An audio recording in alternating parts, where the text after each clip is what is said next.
Kenapa mayoritas buruh ini belum terlindungi jaminan sosial? Apa yang sebenarnya menjadi alasan begitu? Dan juga banyak perusahaan yang belum patuh. Seluruh tenaga kerja yang ada di perusahaan, yang ada di segala sektor itu benar-benar masuk dan didata menjadi anggota BPJS. Memang keselamatan dan ketentraman, terus kenikmatan dalam bekerja itu harus benar-benar diprioritaskan oleh perusahaan. Semuanya merasa terakomodasi dan semuanya bisa terfasilitasi.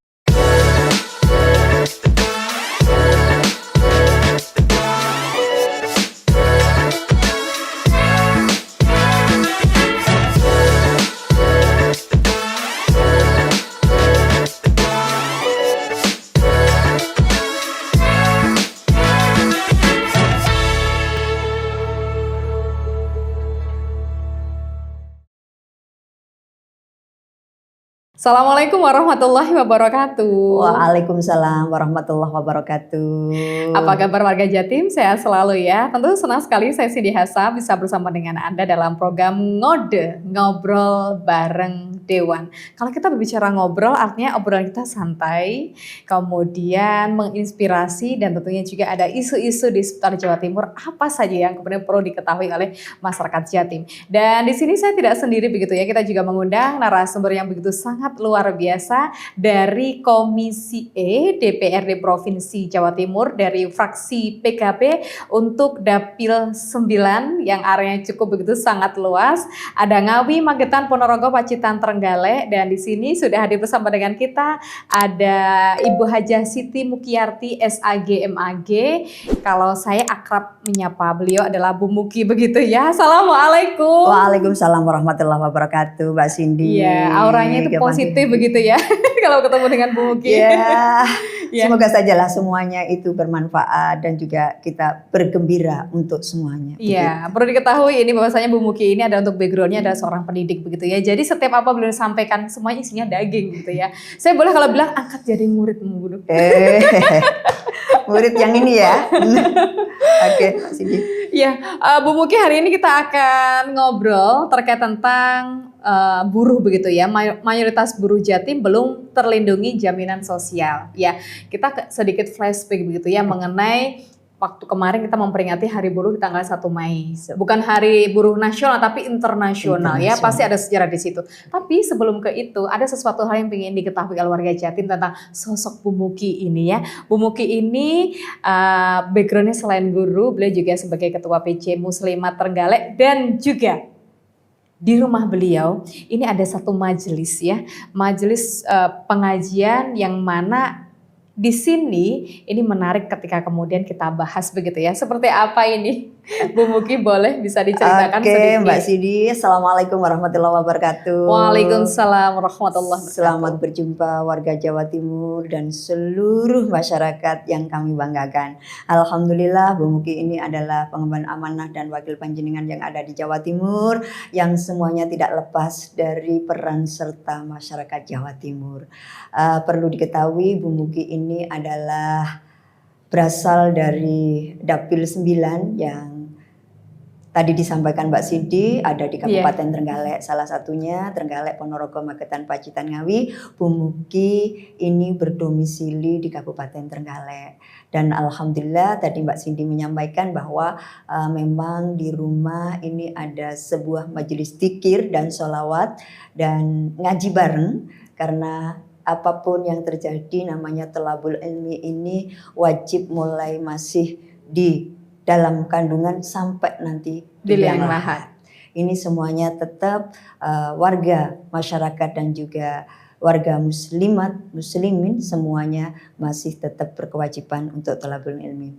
Perlu diketahui setiap malam Ahad di rumah Bu Muki yang ada di Desa Melinjon, RT 3, RW 1 Desa Melinjon, Kecamatan Suruh, Kabupaten Trenggalek. Ini bareng-bareng berzikir, bersolawat, dan ngaji bareng dengan seluruh masyarakat yang ada di daerah sekitar. Bahkan Alhamdulillah karena ini live setiap malam Ahad itu dari berbagai kepulauan. Ada yang dari Jayapura, ada yang dari Kalimantan, Jambi, dan juga Lampung. Serpong, ada yang dari Kendal, bahkan juga di dapilnya Bu Muki, alhamdulillah ada di Banyuwangi, ada di Kendal, dan juga bahkan ada di Gunung Kidul, Yogyakarta.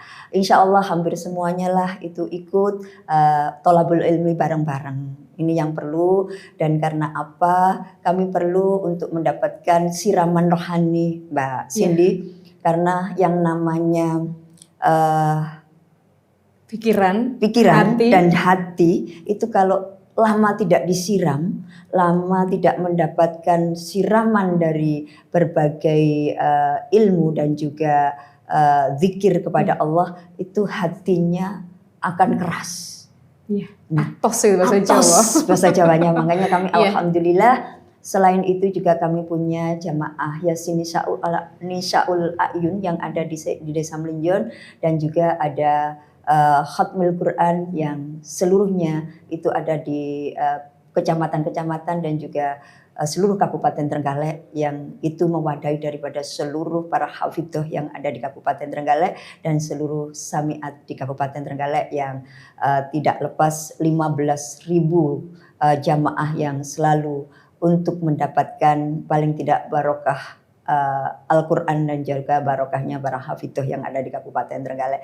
Karena kami perlu umat kami perempuan-perempuan yang ada di Trenggalek dan juga sekitarnya itu mendapatkan terus tambahan-tambahan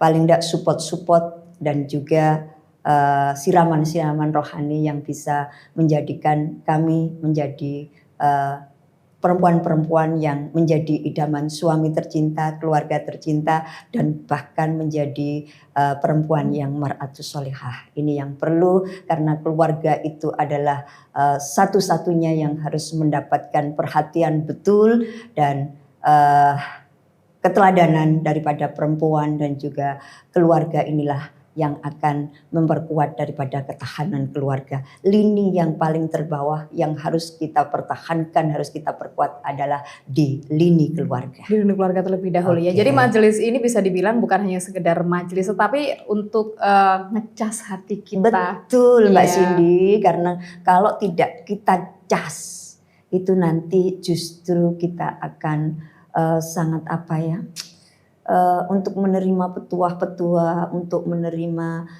kajian-kajian nasihat-nasihat, itu tidak bisa menerima apa adanya. Wah, ini mesti begini. Tapi kalau kita sesering mungkin mendapatkan siraman dan kita tetap berzikir kepada Allah, berserah diri setelah berusaha, insya Allah lah akan hati lembut, akan lebih sayang kepada suami, akan lebih sayang terhadap anak-anak dan juga keluarga, akan menjadi kuat dan bertahan. Ini menjadi feeling juga kenapa Bu Muki ini akhirnya kemudian berada di Komisi E, tepat begitu ya?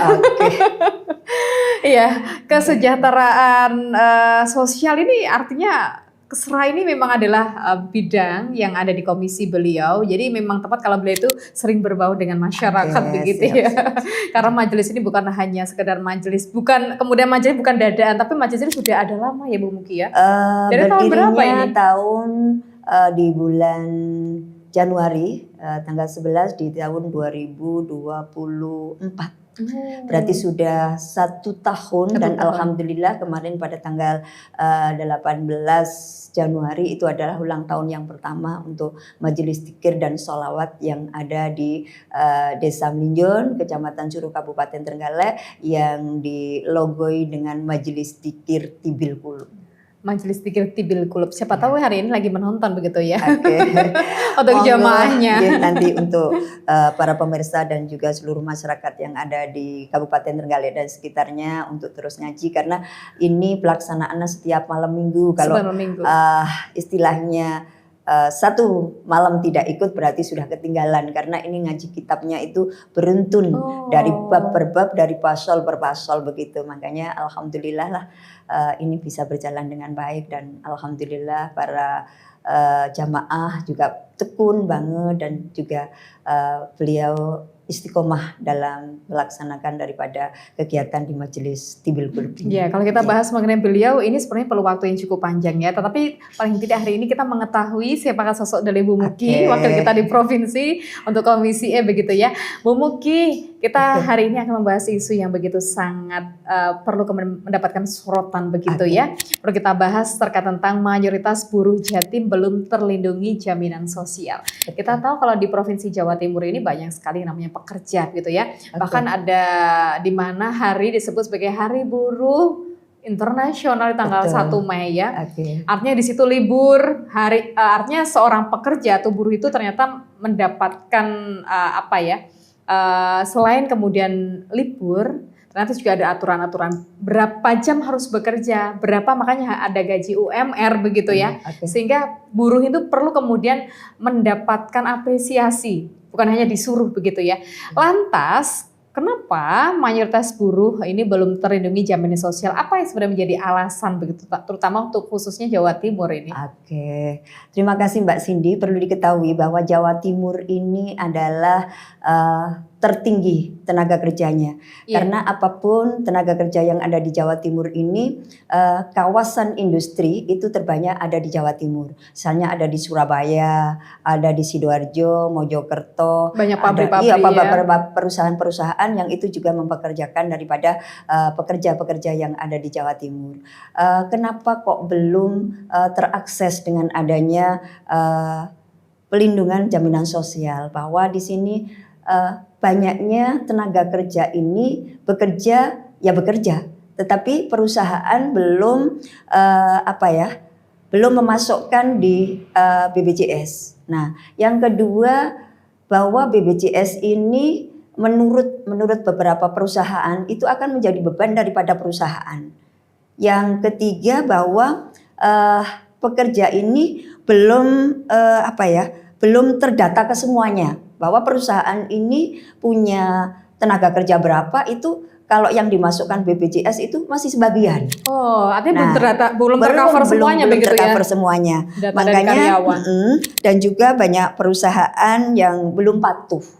Karena dengan banyaknya perusahaan-perusahaan yang ada di Jawa Timur ini yang juga sebenarnya berterima kasih kepada seluruh perusahaan-perusahaan dan juga baik itu secara pekerja digital ataupun pekerja-pekerja yang misalnya buruh tani, petani, pedagang dan juga ojek online dan lain sebagainya. Ini sebenarnya kalau sudah terdata dan itu perusahaan-perusahaan itu patuh, insya Allah lah hak daripada tenaga kerja dengan adanya jaminan sosial ini semuanya bisa terakses. Yang juga ini buruh sektor digital ini juga belum terlindungi penuh begitu.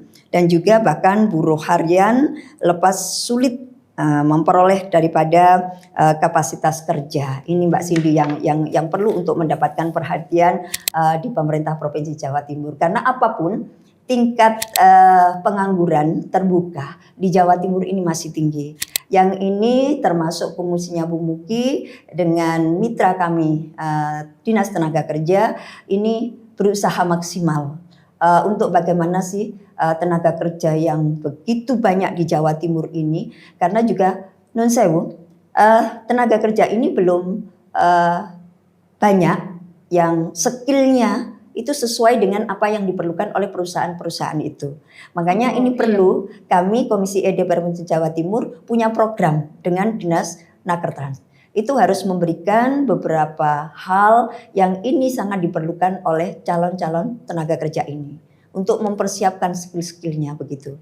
Dan alhamdulillah kami selaku anggota DPR Provinsi Jawa Timur sesuai dengan fungsi kami yang ada 3 itu yaitu fungsi legislasi, kami menyiapkan daripada peraturan-peraturannya yang berpihak kepada seluruh tenaga kerja, dan yang kedua budgeting. Nah, dalam hal budgeting inilah Komisi E dan juga anggota DPRD baik provinsi dan kabupaten kota ini benar-benar bisa menganggarkan untuk mempersiapkan daripada seluruh tenaga kerja yang ada di Jawa Timur. Karena apapun ini punya hak akan mendapatkan perlindungan sosial yang selalu melindungi pada pekerja-pekerja yang ada di Jawa Timur. Artinya Jawa Timur ini ternyata kalau secara data memang belum ke seluruh perusahaan-perusahaan itu kemudian mendaftarkan karyawannya untuk kemudian masuk di jaminan sosial ya. Betul. Kan di Indonesia juga ada produknya BPJS Ketenagakerjaan dan juga BPJS Kesehatan ya. Sebenarnya itu secara regulasi, secara aturan ketika kemudian jaminan sosial itu diberlakukan di perusahaan, apakah memang harus mengurangi gaji karyawan atau seperti apa ini? Sebenarnya keberlakuan daripada aturan seperti itu, kalau memang perusahaan itu sadar begitu, tidak harus mengurangi sebenarnya. Tetapi ada anggaran tersendiri yang memang benar-benar perusahaan mendaftarkan seluruh pekerjanya untuk mendapatkan BPJS ini. Sebenarnya begitu. Tetapi apapun yang terjadi, kebanyakan dari perusahaan itu justru sebagian daripada gajinya untuk didaftarkan menjadi anggota BPJS. Jadi hasil bahasanya adalah hasil kerja buruh atau pekerja ini sedikit ya, misalnya itu masih dipotong dengan harus kita bayar yang namanya jaminan sosial. Ya, makanya dalam hal ini kami selaku anggota DPR Provinsi Jawa Timur dari Komisi E ini harus benar-benar memberikan kehadiran daripada kami, pemerintah hadir, bagaimana sih seluruh tenaga kerja yang ada di perusahaan, yang ada di segala sektor itu benar-benar masuk dan didata menjadi anggota BPJS, biar di dalam pelaksanaannya benar-benar keselamatan daripada tenaga kerja, terus kesehatan daripada tenaga kerja itu benar-benar sudah bisa terakses dan sudah mencukupi, jadinya menjadi pekerja itu lebih tenang, lebih damai, bekerja sesuai dengan tupoksinya masing-masing begitu. Tidak merasa nanti saya kalau ada kecelakaan tidak ada perhatian, nanti kalau kami meninggal keluarga kami bagaimana dan lain sebagainya itu. Makanya pemerintah Provinsi Jawa Timur, Komisi E beserta dengan Dinas Tenaga Kerja itu berusaha maksimal untuk mempersiapkan daripada tenaga-tenaga kerja itu dan untuk menjadikan pelindungan sosial terhadap tenaga kerja ini. Bu Muki, ini apa sebenarnya dampak sosial yang akan kemudian diterima oleh para pekerja ketika kemudian mereka tidak mendapatkan jaminan sosial? Kalau tidak mendapatkan jaminan sosial, ini yang pertama itu mesti tenaga kerja itu pertama tidak akan tenang. Iya, kalau terjadi apa-apa di tempat kerja, kecelakaan, betul, misalnya yang walau alam. Iya. Kita tidak mengharapkan untuk menjadi mendapatkan kecelakaan pada seluruh pekerja itu. Tetapi ini kan di luar jangkauan manusia. Kalau itu nanti sudah ada persiapan bahwa sudah ada BPJS untuk pelindungan sosial ini, berarti kan sudah. Oh, berarti kalau sewaktu-waktu ada hal yang tidak diinginkan, itu sudah ada yang menjamin begitu. Ini yang perlu untuk mendapatkan perhatian dari seluruh pekerja yang ada di Jawa Timur. Apa sanksi yang kemudian diberikan kepada perusahaan yang kemana perusahaan tersebut tidak kemudian mendaftarkan pekerjanya masuk di jaminan sosial? Apa mungkin harus dicabut untuk izin perusahaan tersebut atau seperti apa ini? Yang pertama memang harus diperingatkan. Karena kami Komisi E DPRD Provinsi Jawa Timur juga harus sering-sering datang, menguatkan dan memberikan semangat bahwa tenaga kerja itu punya hak untuk mendapatkan perlindungan sosial ini kepada perusahaan-perusahaan, kepada leading sektor kami, dan insya Allah lah dengan adanya penguatan dan juga jaminan sosial ini, semuanya daripada perusahaan-perusahaan ini lambat laun itu akan memperhatikan. Dan kalau memang nanti beberapa kami memperingatkan, pemerintah juga memperingatkan kepada perusahaan-perusahaan yang tidak memasukkan daripada pekerja-pekerja untuk mendapatkan jaminan sosial, secara otomatis pertama, kedua, ketiga ya sudah akan dicabut karena ini suatu aturan dan suatu peraturan yang harus berlaku. Tapi sebenarnya kalau di Jawa Timur realita perusahaan-perusahaan ini kan memang lebih banyak ada di kota-kota besar begitu ya. Betul. Seperti tadi disampaikan oleh Bu Muki, ada di Surabaya, Mojokerto, Sidoarjo. Kalau mungkin untuk daerah-daerah seperti untuk dapilnya Bu Muki ada, tapi cuma sedikit ya. Okay. Ini kalau di lapangan khususnya di Jawa Timur sebenarnya apakah perusahaan-perusahaan tersebut memang benar-benar sudah menerapkan aturan bahwasanya pekerja ini memang harus didaftarkan atau bagaimana data yang ada? Belum semuanya. Belum semuanya untuk didaftarkan, makanya yang tadi saya sampaikan bahwa banyak perusahaan yang belum patuh. Iya. Tanda petik yang dimaksud belum patuh ini adalah belum memasukkan seluruh pekerjanya untuk mendapatkan jaminan sosial ini. Ini yang dimaksudkan. Dan walaupun ada yang memasukkan itu masih sebagian. Belum semuanya tenaga kerja, karena tadi di awal sudah kami sampaikan bahwa ini akan menjadi beban perusahaan. Kalau seluruh pekerja dimasukkan untuk Masuk peserta jaminan, BPJS. iya begitu. Makanya itu belum yang biaya jaminan sosial, belum lagi yang BPJS untuk kesehatan. Nah ini juga sangat perlu, apalagi dengan adanya sekarang banyak BPJS yang non aktif. Iya, yang kemarin marah begitu ya Bu Muki ya, berita yang lagi tren begitu. Begitu seluruh Indonesia itu, tidak hanya Jawa Timur, tetapi perlu diketahui bahwa sesuai dengan data yang ada di Jawa Timur itu, data yang masuk ini justru lebih besar daripada yang kemarin untuk BPJS JK ini. Tetapi kemarin juga banyak peserta BPJS JK itu yang harusnya masih berhak menerima, tapi kartu BPJS-nya sudah nggak aktif begitu, Mbak Cindy. Karena satu, itu data ini sudah tidak bisa diakses, yang satu. Yang kedua, ini pendataannya tidak langsung di lapangan begitu. Itu kan hasil daripada data untuk data statistik BPS, begitu. Iya, itu makanya kami dengan komisi yang terkait, dengan dinas-dinas yang terkait, baik dinas sosial ataupun yang lain, dengan adanya desil 1, 2, 3, 4, ini yang benar-benar harus diperjuangkan. Dan kalau memang untuk BPJS itu, kalau yang non aktif karena pengurusannya juga agak lama, Mbak. Oh, harus menarik kemana? Seperti apa untuk proses prosedurnya ini? Prosesnya satu, itu harus melapor yang non aktif ini. Harus ke kantor BPJS dulu. Tidak hanya ke BPJS dulu, harus koordinasi dengan dinas sosial. Setelah dinas sosial dengan dinas kesehatan. Nah setelah dinas kesehatan baru nanti bisa mengaktifkan ke BPJS. Nah itu memakan waktu yang cukup lama. Ada 3 step itu. Akan tetapi perlu diketahui oleh masyarakat Jawa Timur, kalau memang belum aktif BPJS-nya, ini ada hal yang perlu diperhatikan dan berhak diterima oleh keluarga yang benar-benar untuk mendapatkan pelayanan kesehatan yang benar-benar dari keluarga yang kurang mampu. Ini bisa mengakses APBD Jawa Timur dan juga APBD Kabupaten Kota yang namanya biaya miskin. Nah, tetapi perlu diketahui Mbak Cindy bahwa yang bisa mengakses daripada BPJS BK itu bahwa hanya rumah sakit yang di bawah yang dipunyai oleh Jawa Timur. Ada 14, ada di Dr. Sutomo, Saiful Anwar, ada di Usada, rumah sakit besar begitu ya. Rumah sakit besar 14, tetapi ada pengecualian, ada 10 daripada rumah sakit kabupaten kota yang ditunjuk untuk bisa mengakses daripada biaya miskin untuk benar-benar keluarga yang kurang mampu, dan ini tidak terakses dalam BPJS JK ini. Makanya ini yang perlu untuk diketahui oleh seluruh masyarakat Jawa Timur. Dan di mana sajalah pengaksesan itu, yaitu di rumah sakit yang punyanya Jawa Timur dan 10 rumah sakit yang ada di kabupaten kota. Kenapa kok masih 10 kan?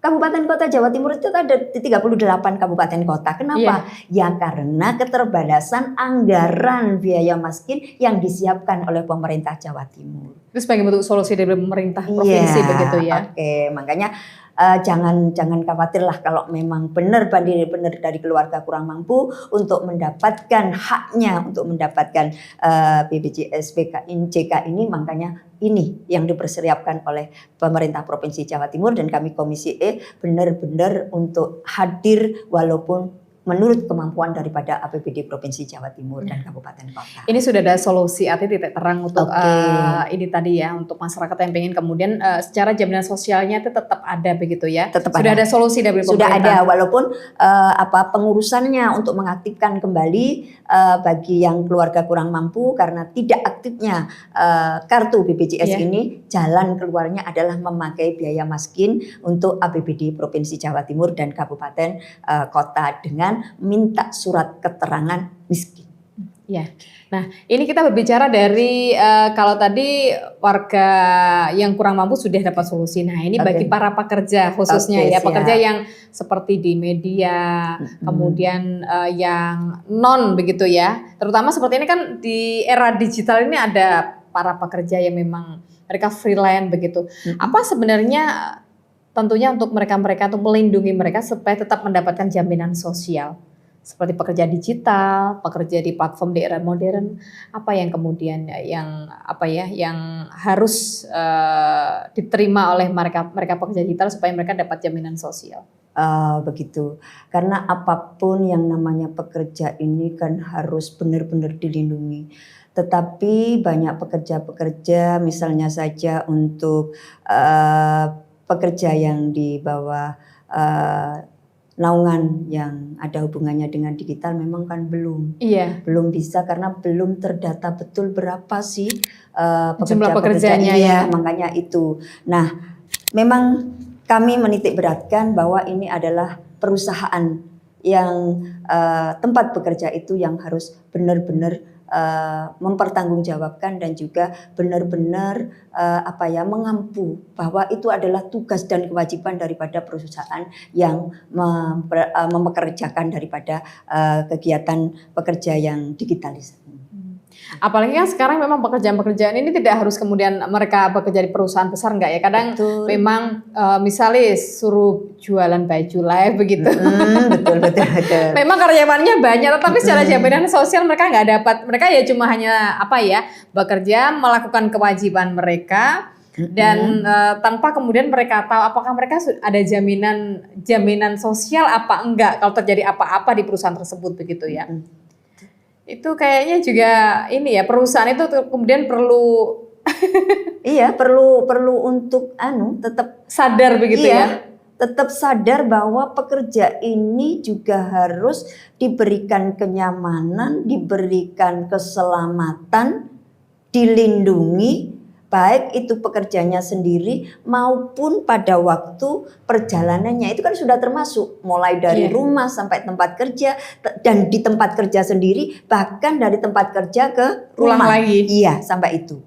Makanya ini yang harus benar-benar menjadi kesadaran daripada perusahaan tersebut dan benar-benar untuk tetap mempersiapkan daripada jaminan-jaminan BPJS sosial yang ada di perusahaan tersebut. Iya, karena dua jaminan sosial ini, ketenaga kerjaan dan juga BPJS ketenagakerjaan sama juga BPJS kesehatan ini penting sekali buat para pekerja. Betul. Melindungi kita sebagai pekerja kalau kemudian di jalan ada hal-hal yang tidak diinginkan. Ya baik dari kesehatan maupun juga keselamatan. Betul. Akan tetapi kemudian karena kesadaran dari perusahaan itu sendiri begitu ya. Iya. Kalau sudah didapatkan surat ini peringatan, kemudian tidak diindahkan berarti dicabut ya untuk izinnya. Betul, karena apapun berarti perusahaan itu tidak mematuhi daripada ketentuan-ketentuan yang harus benar-benar mengakses daripada kebutuhan daripada pekerja ini. Karena memang keselamatan dan ketentraman terus kenikmatan dalam bekerja itu harus benar-benar diprioritaskan oleh perusahaan. Itu balik lagi kepada pekerjanya atau buruh begitu ya. Iya. Sebelum kemudian masuk di perusahaan ini berarti harus dilihat dulu ya. Ini Bu Muki ya, ini perusahaan ini bonafit nggak ya? Iya, memang harus. Tetapi begini Mbak Cindy, karena sekarang itu juga mencari pekerjaan susah. Terus belum tahu, belum paham perusahaan ini kayak apa. Iya. Pokoknya ini dapat gaji. Dia lihatnya hanya dapat gaji berapa. Dapat gaji berapa.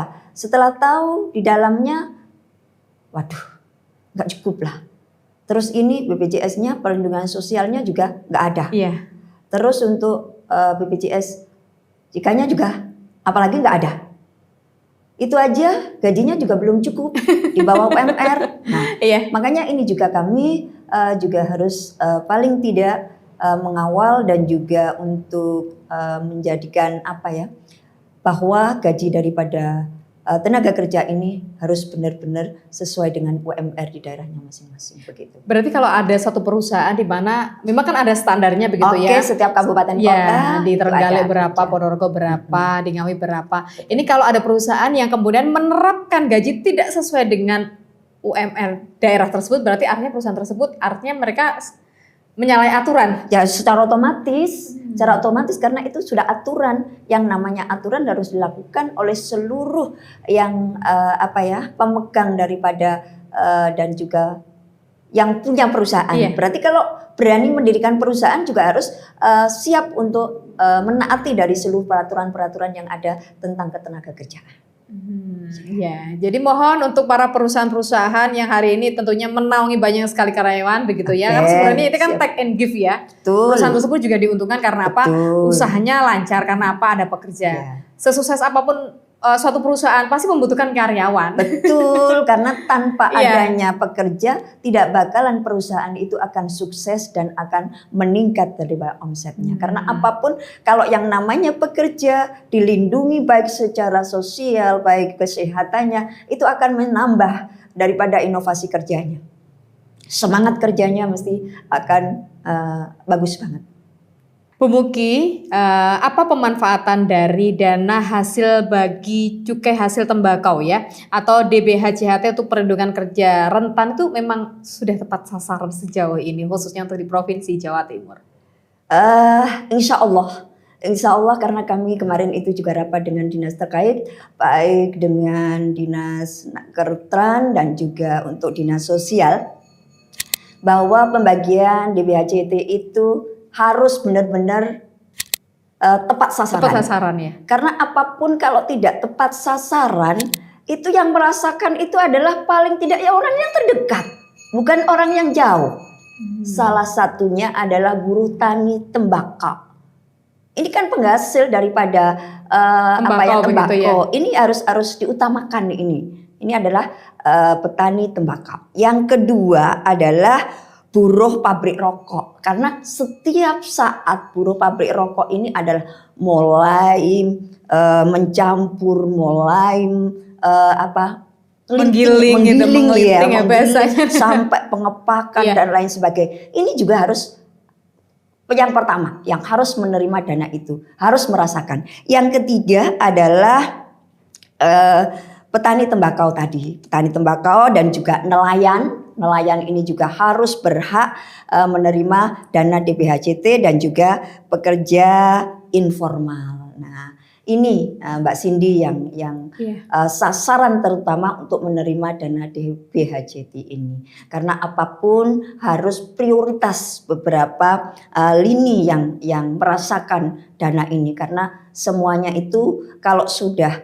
terjangkau baru bisa dipergunakan di pos-pos yang lain. Kalau untuk DBHJT ini sebenarnya kan memang tidak semua daerah mendapatkan, hanya tertentu saja begitu ya. Iya, tetapi begini Mbak Cindy, Jawa Timur itu adalah pemasok daripada DBHJT tertinggi se-Indonesia. Karena ada pabrik rokok. Iya, pabrik rokok terbesar yang ada di Bidanggaram, di Kediri itu dan juga lain sebagainya. Bahkan pabrik-pabrik rokok yang kecil-kecil yang juga sudah mendapatkan izin itu juga di Jawa Timur banyaknya. Makanya kemarin kami langsung ke Direktorat Perpajakan itu mengharapkan bahwa Jawa Timur ini sesuai dengan hasil DBHJT yang ada di Indonesia itu tertinggi, ya paling tidak kembali ke Jawa Timur itu juga lebih besar begitu. Tidak hanya seperti tahun-tahun ini yang diterima, makanya moga-mogalah perjuangan kami daripada anggota DPRD Provinsi Jawa Timur ini bisa untuk mengembalikan daripada hasil DBHJT yang disetor di pemerintah pusat itu benar-benar bisa dirasakan untuk kesejahteraan daripada masyarakat yang ada di Jawa Timur yang tadi kami sampaikan ada petani tembakau, ada nelayan, ada pekerja di pabrik-pabrik rokok itu biar dirasakan semua dan bisa dinikmati daripada masyarakat yang ada di Jawa Timur karena memang semuanya itu yang terdekatlah dengan tembakau itu bukan yang jauh dari sana justru yang merasakan tapi yang terdekat itu. Terakhir Bu Muki terkait dengan langkah konkret apa yang harus dilakukan agar seluruh buruh khususnya untuk di Jawa Timur itu mendapatkan jaminan sosial yang pasti. Oke. Mbak Cindy, pemerintah Jawa Timur untuk melindungi seluruh pekerja harus satu, punya payung hukum, punya peraturan yang benar-benar ini nanti bisa untuk memperkuat keberadaan dari seluruh pekerja. Yang kedua, pemerintah Jawa Timur harus hadir. Terutama Komisi E ini harus sering-sering audiensi dengan seluruh perwakilan daripada pekerja-pekerja di segala lini. Dan yang kedua, hadir di perusahaan-perusahaan itu sudah sesuaikah dengan aturan-aturan yang ada. Dan yang ketiga, kami sering-sering mengadakan paling tidak untuk diskusi-diskusi dengan perwakilan-perwakilan daripada komisi-komisi pekerja yang ada di Jawa Timur. Gitu. Iya, hebat untuk tentunya ini warga Jatim khususnya yang hari ini berposisi sebagai seorang pekerja begitu. Kalau saya tuh bilang kata buruh kayaknya terlalu ini ya. Iya, yang namanya itu tidak ada buruh sebenarnya, itu semuanya adalah perbudakan begitu ya. Semuanya itu adalah sama. Iya. Berarti karyawan semuanya sebenarnya bukan buruh, bukan. Saya lebih suka bilang itu pekerja begitu, lebih pekerja, enak. Kalau buruh itu kayak sekarang lebih kayak itu linier begitulah, enak didengar begitu. Makanya kalau 1 Mei itu adalah hari buruh nasional, internasional. Iya. Itu semacam perbudakan. Iya, makanya monggolah paling tidaklah semuanya itu bisa terlindungi dan bisa menjalankan tugas-tugasnya dengan baik sehingga kemajuan, kesejahteraan bagi seluruh masyarakat yang ada di Indonesia, bahkan di Jawa Timur ini benar-benar dirasakan. Semuanya merasa terlindungi, semuanya merasa terakomodasi dan semuanya bisa terfasilitasi. Iya, terima kasih sekali hari ini Bu Muki sudah berbagi wawasan. Jadi kita warga Jawa Timur dapat insight begitu ya tentang kondisi bagaimana sebenarnya posisi pekerja atau buruh saat ini ya. Memang sudah terjamin apa belum secara jaminan sosial? Sudah, tetapi ada beberapa hal yang perlu kemudian direvisi kembali, disesuaikan dengan kondisi. Dengan kemajuan daripada era sekarang ini di tahun 2026. Karena kalau yang dulu-dulu itu belum termasuk di dalamnya, ini nanti akan menjadi pembahasan terkhusus lah untuk daripada kesejahteraan para pekerja-pekerja ini. Baik, terima kasih hari ini Bu Muki. Siap. Untuk kehadirannya, sehat selalu. Sama-sama. Semoga sosok dewan yang menginspirasi kita begitu ya. Matur suwun sangat Mbak Cindy. Baik, saya Cindy Hasa harus menyudahi kebersamaan kita dalam podcast atau ngode ngobrol bareng Dewan, dan topik kita hari ini cukup sangat seru sekali. Tentunya akan memberikan banyak sekali pandangan, sudut pandang kita yang berbeda tentang kondisi buruh saat ini, dan buruh saat ini perlu mendapatkan jaminan sosial sehingga mereka bisa bekerja dengan tenang dan juga nyaman. Saya Cindy pamit dulu. Assalamualaikum warahmatullahi wabarakatuh. Waalaikumsalam warahmatullahi wabarakatuh.